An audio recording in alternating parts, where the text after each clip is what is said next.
မကြီးတီကိုတစ်နှစ်လုံးထားနီးတစ်နှစ်လုံးဘယ်လိုထားရလဲမသိရဗီဒီယိုဖိုင်တိုင်းမှာပြောပြတယ်ဒီနှစ်လည်းထပ်ပြောပြမယ်နော်ဒါကအခုကငါပိတ်တာသမားတွေပုံများတယ်ငါပိတ်တာသမားတွေဆယ်ပိတ်တာသမားတွေပုံများတဲ့ခါကျတော့မကြီးတီကိုတစ်နှစ်လုံးဘယ်လိုထားစားရမလဲမသိရလေဒီမကြီးတီတွေကိုအဖက်လေးတွေသိချောင်းအစိမပအောင်လဲလုပ်ပေးတယ်အစိလုံးဝမပအောင်လုပ်ပြီးတော့မှဟိုဟာတစ်နှစ်လုံးထားစားအောင်လို့နေလဲလှမ်းပေးထားတယ်အဲ့ဒီခါကျတော့ဒီဟာကိုပြီးတော့လည်းအများကြီးဝယ်တဲ့လူတွေကိုမသိရငါးပိတ်သားဆိုငါးပိတ်သားအထုပ်လိုက်ကြီးမထည့်ပေးလိုက်ဘူး50သားအထုပ်ကလေးတွေထည့်ပေးတယ်အဲ့လို50သားအထုပ်ကလေးတွေ50သားအထုပ်ကလေးတွေထည့်ပေးတော့အဲ့ဒီ50သားကိုအဲ့ဒါကိုကိုကတစ်ထုပ်ချင်းဖောက်သုံးမယ်ကိုကအိမ်မှာအသုံးများတဲ့လူဆိုတော့တစ်ထုပ်ချင်းဖောက်သုံးအိမ်မှာအသုံးနည်းတဲ့လူဆိုလို့ရှိရင်တော့တစ်ပတ်စာလောက်ကိုပြုံထုတ်ထားလိုက်တစ်ပတ်စာလောက်ကျန်အောင်ပြန်ချီထားလိုက်တစ်ပတ်စာလောက်ကိုကိုကဖောက်သုံးပြီးတော့အဲ့ဒါလေးကိုဘူးလေးနဲ့ဗာလေးထည့်ထားပါတော့ထည့်ထားပြီးတော့မှကိုလိုတလောက်တစ်နေ့တစ်ခါယူသုံး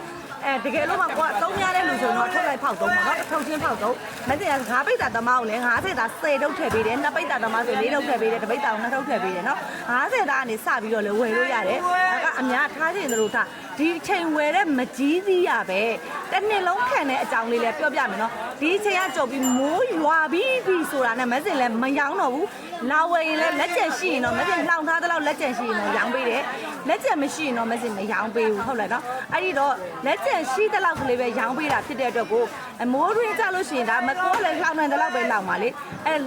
ဒါပေမဲ့ဝယ်တဲ့လူတွေတေချာသိရမှာကမစင်လိုပဲအခုတည်းကဝယ်လှောင်ထားတဲ့လူစီမှာဒီလိုနေချအောင်လှမ်းပြီးလှောင်ထားတဲ့လူစီမှာရှိလို့ကိုကပစ္စည်းတောင်းရချင်ရမယ်ပြီးတော့မှအဲ့လိုမဟုတ်ပဲနဲ့ဒီနေ့ထုဒီနေ့လာရောင်းတဲ့လူတွေတို့ဒီနေ့ဝယ်ရောင်းသမားတွေလက်ထဲရဆိုရင်တော့မိုးတွင်းဘက်ထားတဲ့မကြီးတီးကသိကြတဲ့ဝယ်ထားရင်ပျော်မှာပဲဟုတ်လားအဲ့တော့ကိုကကြောင့်မစင်ကကြတော့ဒီအချိန်ကာလမှာ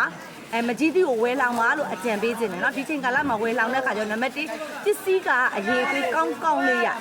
အရေးသေးကောင်းကောင်းလေးပြီးတော့ကိုကကြတော့ဒါထားစားခံအောင်လို့နေကို6နေအောင်တလွာချင်း6နေအောင်လှမ်းပြီးတော့မှဒီလိုအိတ်တွေနဲ့တိတ်ပေးလိုက်တာเนาะအဲကြောင့်ဘာမှပြန်လို့ဆရာမလိုဘူးအိမ်ရောက်လို့ရှိရင်ဝယ်ချင်တယ်လားဝယ်သိန်းချင်တယ်လို့သိန်းတာတစ်နှစ်မဟုတ်2နှစ်3နှစ်လည်းဘာမှမဖြစ်ဘူးအမေသေချာပေါက်က